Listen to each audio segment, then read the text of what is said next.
Hello everyone, welcome back to my YouTube channel where I have been uploading various kind of flowers and tips and tricks of growing them. So I am Rosa Tagore, your host in this channel, and I will be making a new video on fuchsia today about pinching and how can you make it bushy and give a beautiful shape like the chrysanthemum pompoms. So let's go without wasting much time. So here are my are my plants of fuchsia. You can see over there a nice double color with the purple and uh, red or pink.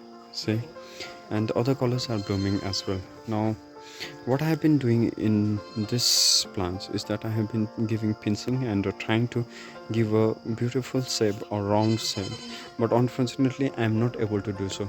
Still they are bushy, but still the plants that I want to make is not like this. I was just wanted to make a beautiful round blooming nice to look and good bushy plant. So why I cannot why I was unable to make this plant bushy. The first reason was these plants are the last year cuttings. So last year cuttings doesn't what happens is that during the winter time they get so they enter in the dormancy rate, and when we do the cuttings from those plants it does not happen to give as many number of branches as it should.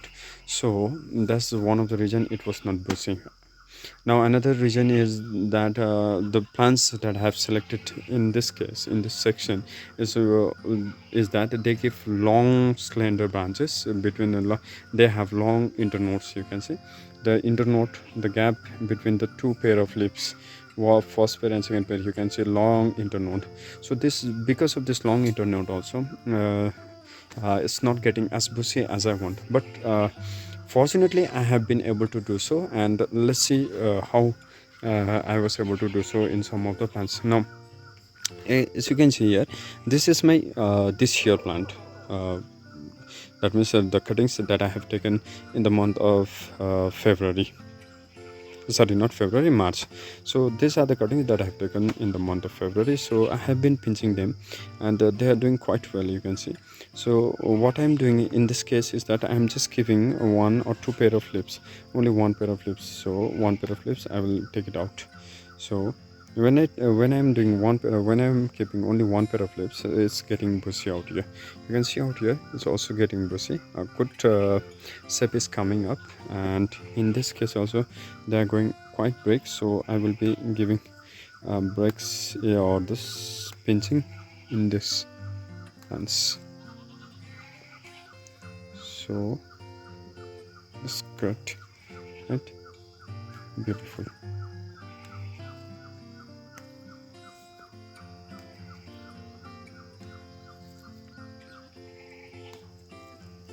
So this is the way I pinch, and you can see already it's quite bushy and it's a very healthy plant. Now let me show you the one which are already bushy and which I've already made. You can see out here nice beautiful slender small mini flora. You can see it gives small branches, much small single one but very bright color. So it has become very bushy, and now I have left pinching for them. Now they are giving nice little bird in there. So here is one of my favorite plant which becomes all bushy in itself especially. So after the last pinching I did, I think 15 days before, now I will stop pinching them so that they can give a beautiful flower now. But in this case I'm giving a pinching. You can see lots and lots of branches are there, lots and lots of branches are there. So they are making a wonderful shape. Now it's time to hang them. Fuchsia normally looks good when we hang them, or when their flowers are in our eyes level. So below our eyes level it does not look good.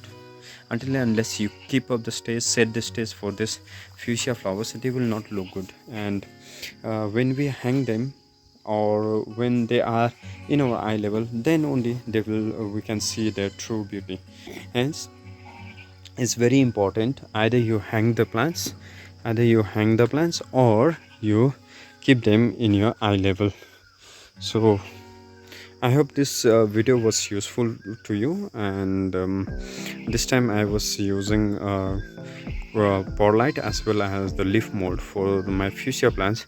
But what I have noticed in this is that they get dried so easily, and as a result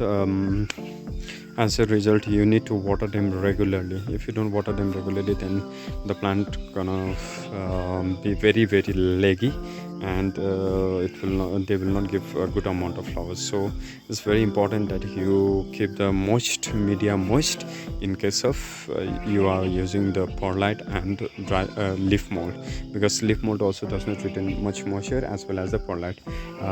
I missed the trick of using coco peat in it.